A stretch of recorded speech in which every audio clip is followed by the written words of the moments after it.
Coach Mike McConathy, the Demon basketball coach, his team is coming off a huge win Saturday over league-leading UNO and now has two critical games this week, hoping to win both and make the conference tournament. Coach, where's your team at? Well, I think that, Saturday we came in and we had a great effort against the University of New Orleans, extremely well-coached team and very talented team.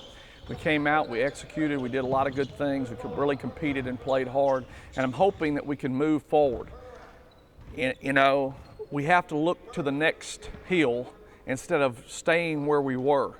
You can't stay where you were, you got to look to the next place after you've gotten that win, savor it for 12 hours, and then begin to prepare for the next one.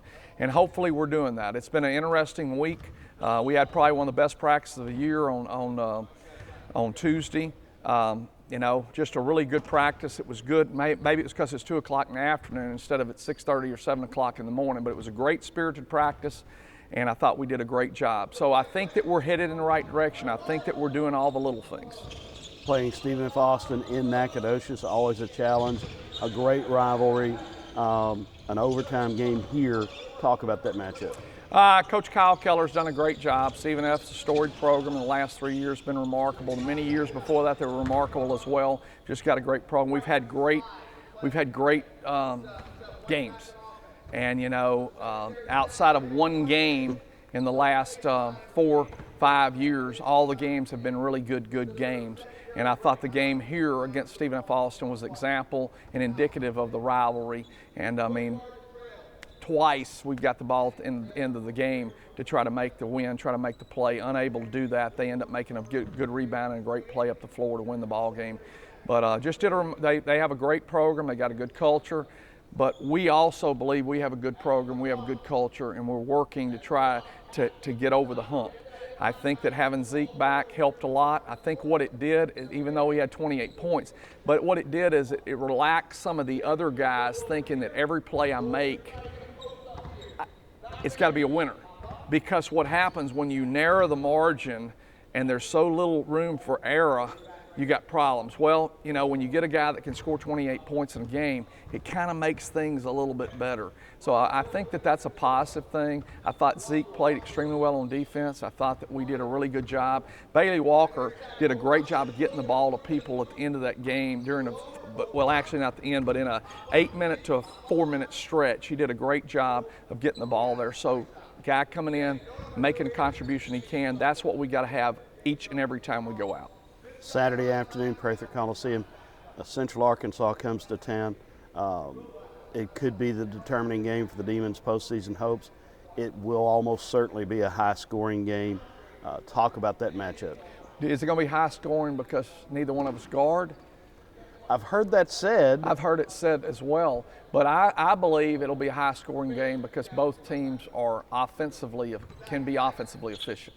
I thought we had a great game up there, 90-88. We've got the ball coming down 2. We have a couple really critical turnovers in that stretch, which we had not turned the ball over hardly any and had a couple turnovers.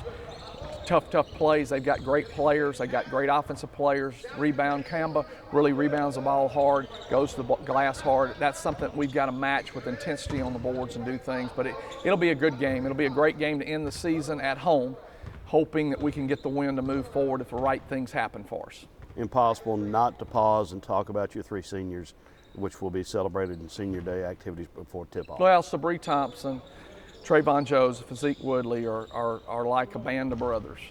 They really came here together and they really united, and they really are special young men, 1. 2, they're great friends and they're good teammates.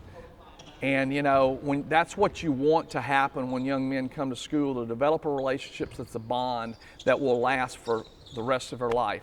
I have no greater example of when I went to Louisiana Tech to play, and Lanky Wells and I walked in the gym together there, along with Ricky Richards, Jim Woolridge, some other guys, and those guys have remained friends over a period of time. Tim Ermis, who was our manager, was really important to our program. We all came together.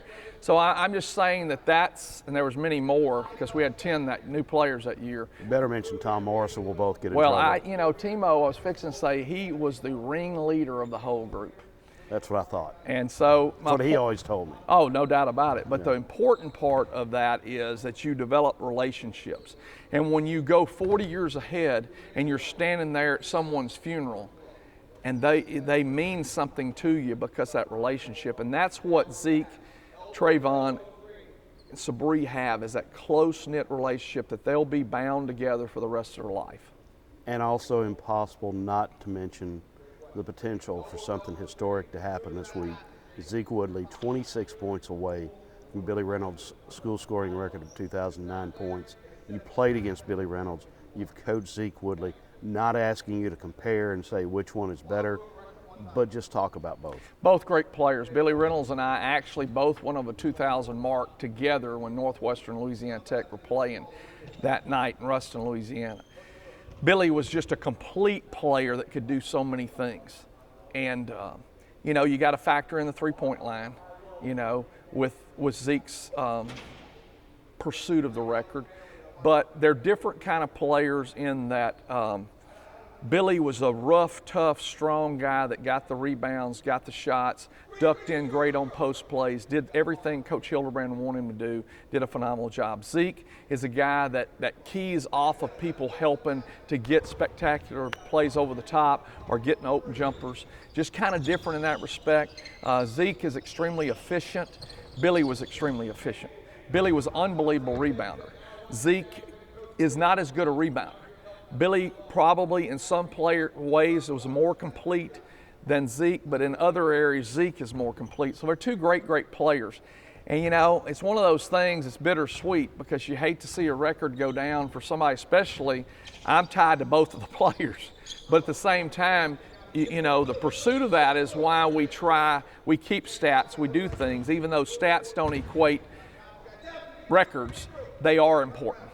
All right, and just the fact that we come into this last week with all the injuries and adversity your team has faced during the conference season, when you came into the middle of December looking so good and it's been so tough, now your team has a chance to get to Katy. How gratifying is that? How exciting is that? And how much pressure is there on this team? You know, I think the pressure is just going out and competing hard. You know, I think the pressure is just coming and doing everything you can to put yourself in the best possible place. And I think that it is kind of gratifying to have gone and competed extremely well against the league leader to get a win here and now put yourself in and go win the next game. Not thinking about what's going to happen at Katy, but get that next game to where if the right things take place, then you have opportunity to play UCA on Saturday. Get the next game. It's one-game seasons. This is what tournament play is about. You win and you stay, or you lose and you go home.